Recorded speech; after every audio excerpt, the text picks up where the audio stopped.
It's September 5th, and you know what that means. The first of 3 presidential debates between Donald Trump and Hillary Clinton, just 3 weeks away. It's going to be great TV, that's for sure. One of the most highly anticipated matchups in political history. What are Clinton and Trump doing to get ready?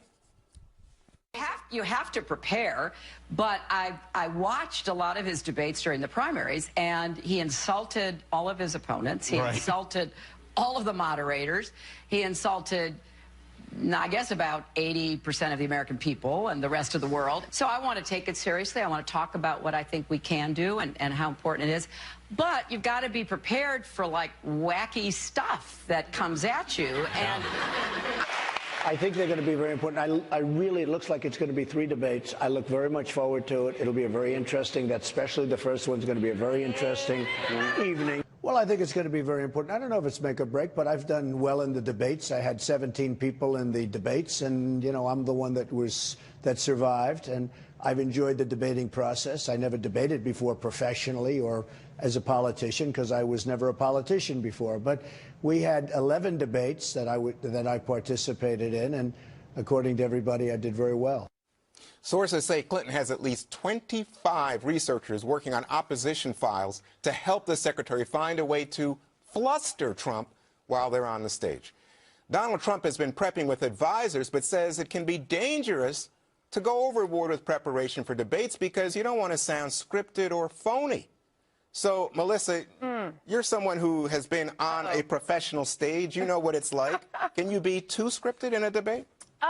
I guess you could be. I don't know. It's hard for me to believe that Trump isn't doing a lot of preparation when you look at even just how much better his prompter reading has gotten, for example. I mean, remember just a week or 2 ago when he first started using the prompter all the time, you could really tell he was reading it.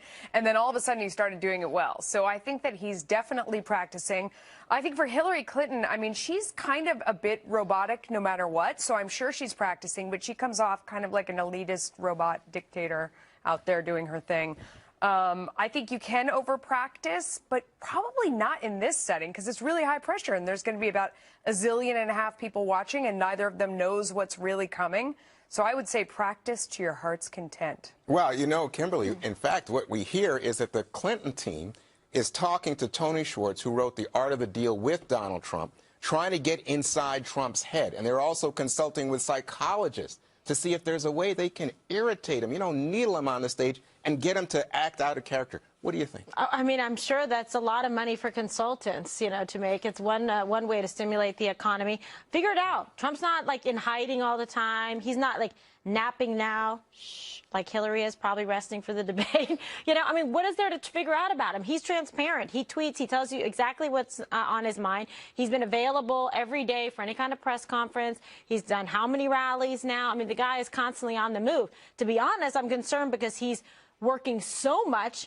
Is he going to be able to be prepared, you know, for the debate any time, even to be able to invest in it? Because, you know, he's made himself so available to the media and to all of these other events. Well, you know, Eric, I've never ever heard of a candidate who refuses to do a mock debate. But apparently he said he doesn't even want to practice. He's having meetings, and according to the newspaper reports, they have bacon cheeseburgers, Cokes, and sit around and just talk about the debate. But there's no actual practice. Now, you know, historically, especially among the Democrats, they bring in somebody to pose as the other side, right? And they act like the other candidate.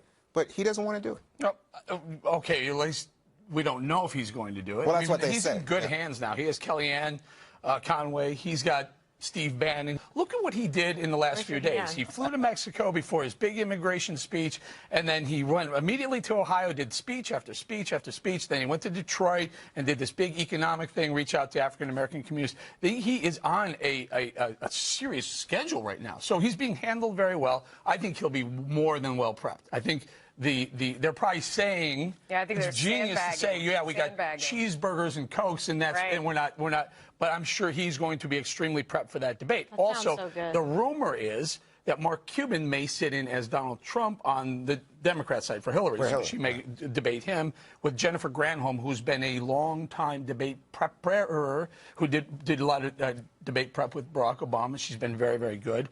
And on the other side, the rumor is that Laura Ingraham is going to sit down and help Donald Trump out, acting as Hillary Clinton. I think both of these are great people to stand if the rumors are true. So one of the I think most he's gonna be memorable moments He'll be I ready. recall from Knockdown recent debate 16. history, I came home after a debate and I went to see my mom, and my mom was on the edge of losing it, sort of.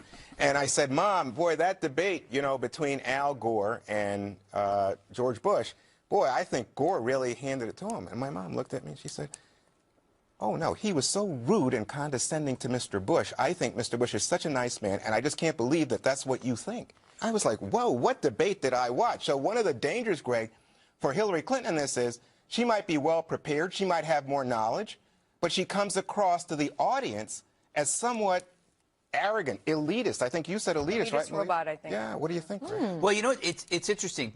Right now, these candidates are on two separate train tracks. They keep going past each other. What a debate does is it puts them on the same track, and they're coming right at them. And I think it's going to be, I think the first debate is going to be extremely ugly. I think each candidate could learn from the other one. For example, Trump could learn to be more policy-driven. She could learn to be funnier. I don't know if that's going to happen. But the thing we're not talking about is the real debate. Pence versus Kaine.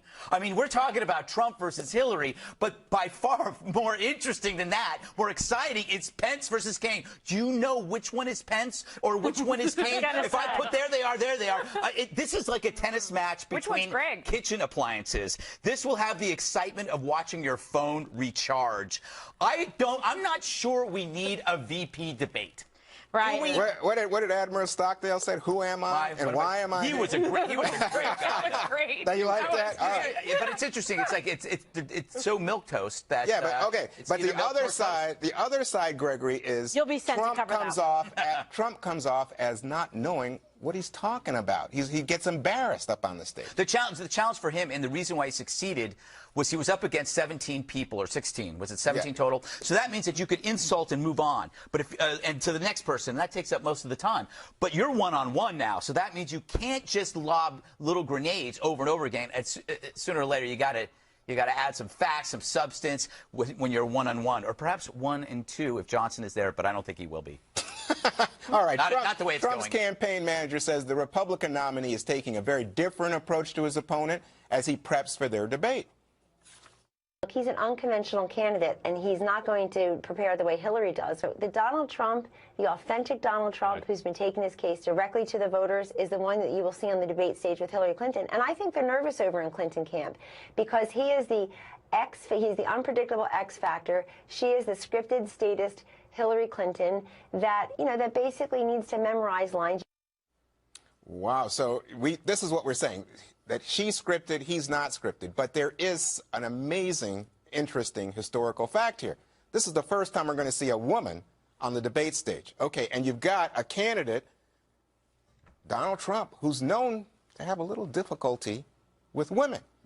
What do you think? Is this a danger that he could do something that especially women voters would interpret as offensive, Leading insulting? question. Leading question. Objection. Objection, Your Honor? Objection. Juan, we never do that here on the Five. Oh, we never We never say, was that a great speech by Trump or a really great speech? No, Yes, we yes, would never yes. say that.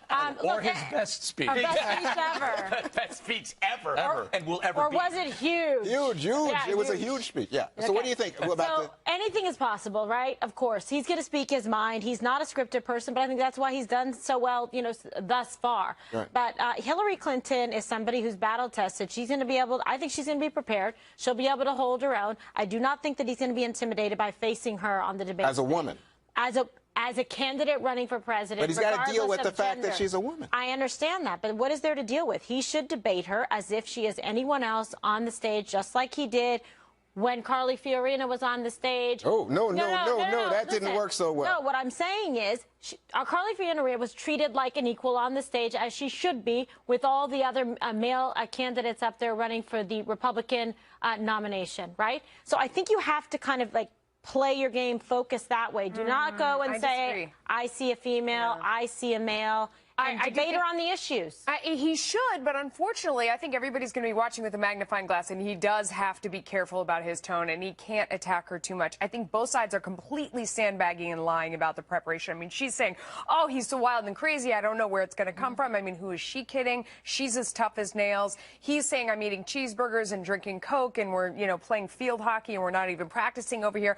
Everyone's lying. Everyone is practicing. They're going to get out there. It's going to be, I would bet, the highest rated, biggest night for a debate ever. Everyone's going to be watching, especially that first one. And I bet that they're both going to come out swinging. You're forgetting, though, there were a couple debates where Trump was really subdued. I mean, remember that? So I think that's one of the fears, is maybe he backs off a little too much. That's why he's got to be because he doesn't want to look like he's attacking a woman. I agree with you on that premise that he does need to be careful. Well, let me ask Mr. Masculine. You know that once... Which one of these two yeah, is Mr. which Masculine? one? Come on. Come on. More specific. So alpha. Okay, so when Hillary Clinton had her first Senate debate here in New York, right, her opponent actually walked over to her. Yep. And that was seen as too aggressive, invading her space. That's not, there's nothing that's, look at it this way. Here is UFC Donald Trump versus championship boxing Hillary Clinton. The old school, the typical politician. Right. She knows how to box. She knows how to fight in the ring. But you put a UFC boxer in a regular boxing ring, that person wins every time and the boxer's used to rules.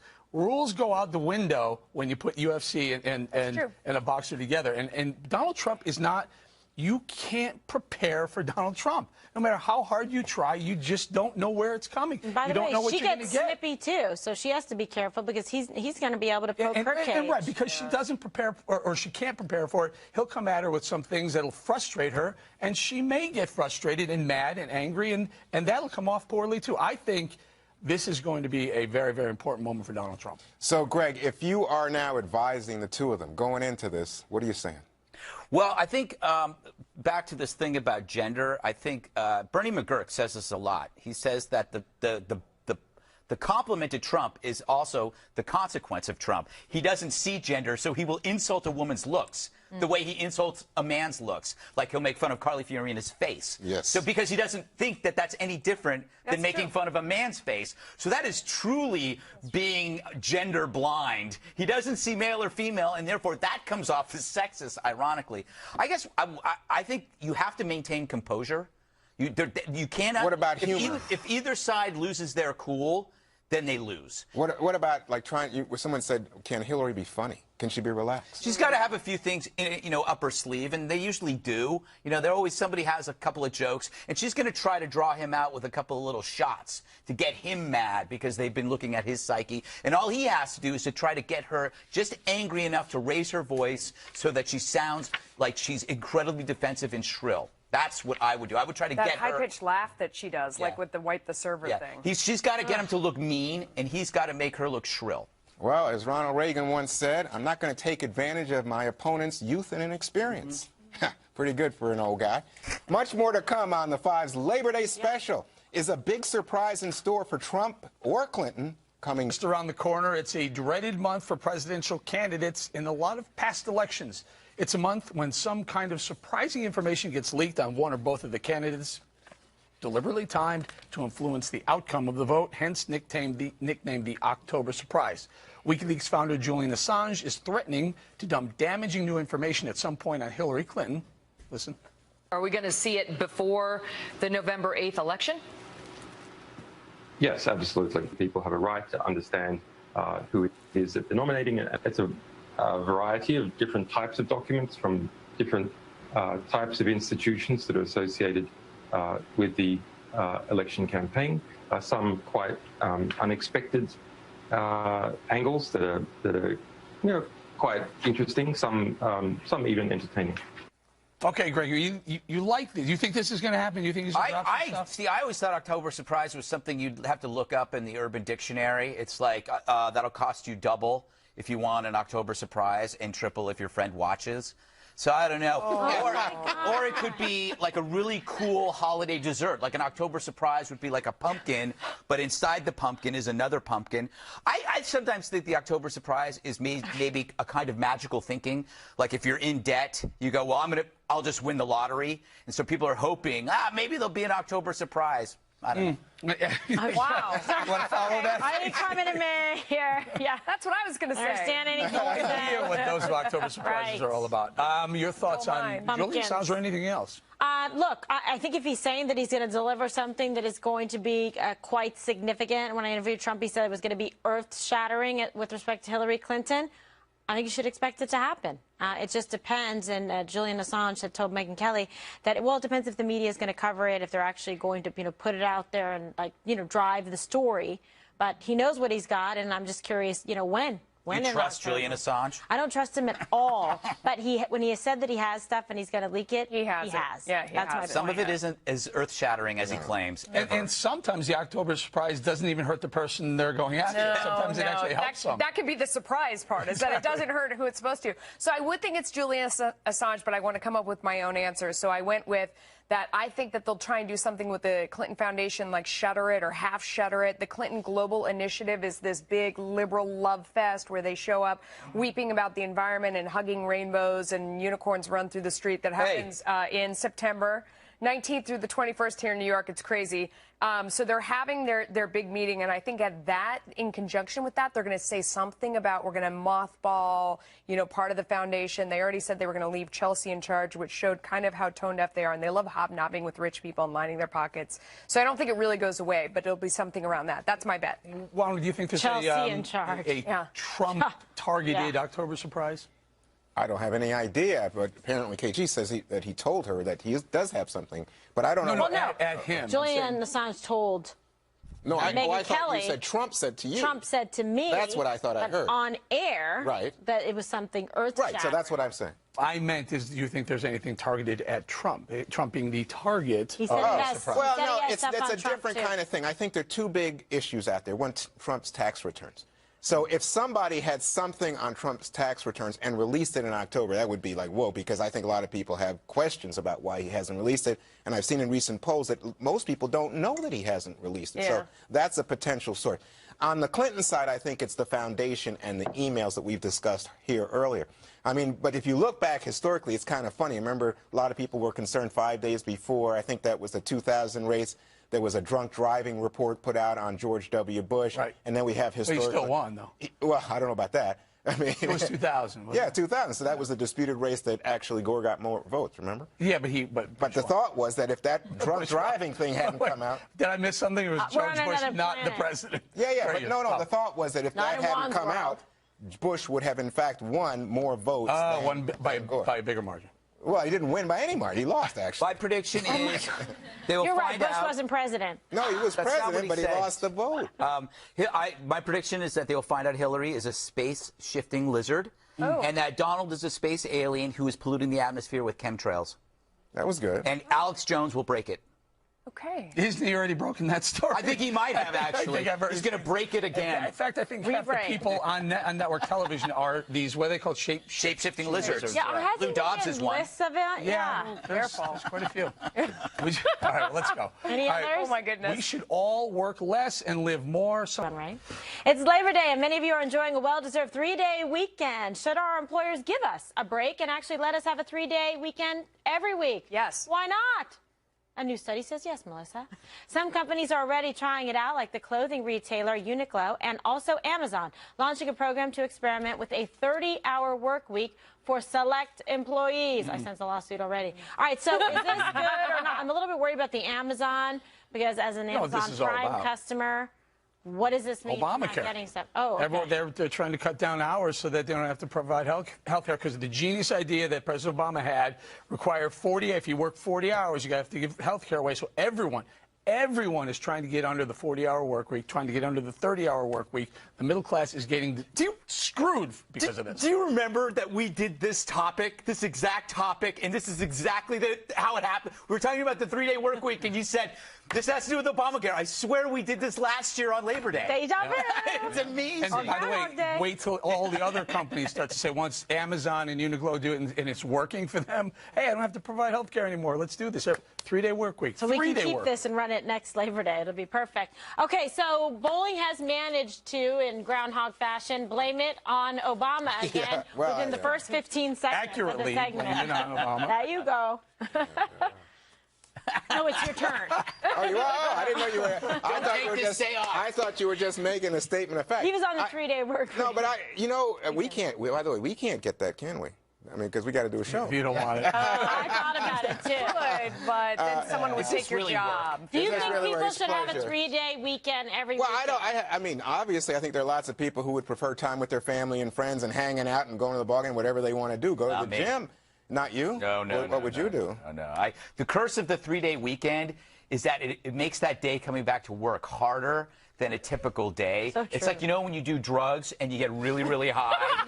And you wake up and you're really, really low. That's like a 3-day weekend. It's like Tuesday is brutal. It's like it's so hard to go to work when you have one extra day. Or coming back from vacation. I prefer just to work till I die. Well, I know a guy in Hollywood, and he used to tell me that he worked basically 4 or 5 hours a day and never worked Fridays. And he said, if you can't get what you need to get done in 4 or 5 hours, what are you doing? Melissa, take us down. Wow. Okay, so he managed to make the awesome long weekend into a total bummer. Sorry. That's what he does. I think that this is a genius idea. I think there are a lot of people who would like to work fewer hours, even if it means less paid, which is what it means in the case of Amazon. But there are a lot of people on Wall Street who do job share with another individual, and they do, half the week, and the other person does the other half of the week, and they, go and enjoy their family the rest of the time. And it's a good way to, still have your toehold in your career, and maybe you do that. We work less when your kids are small, and then when they get big, you go back to work more time. Is this for women or men too? It is mostly women who do it, but they do both. And actually now at my son's school, there's more dads doing drop-off and more moms who are the breadwinners because of our last recession. But really? I don't know. I think, absolutely. I see a lot of dads. Ton of dads. At the school. They're the ones that got laid off. They claim they're dads. Yeah. Job share doesn't work. No? It's like the tandem bicycle. The guy in front is pedaling and steering. The guy in the back, the girl in the back, my wife, has got her feet up. It's never even. Why do you have to hate on the wives? We want you to be happy. It's never slow even. down. But I must say, to the contrary, that according to these reports, people who get Fridays off, usually during the summer. Right. A lot of people in the publishing industry get this. Yeah. Man, but they love it. They love it. Of course they do. But if you're trying to get somebody on the line on a Friday, forget it. And you know what's great? The worst thing in the world is the out-of-office email. And so you get it. So then every Friday, if you want to talk to anybody in publishing, they just bounce back at you like tennis balls. By the way, that's like they're rubbing it in. Annoying. Yes. And also in Italy, they take the whole month of August. I don't like when people France too. No, it's really Europeans have a lot. And by the way, we're not you take the night off every night. You come home, you got the night off. So who needs time off? Are you a boss? You are a boss, man.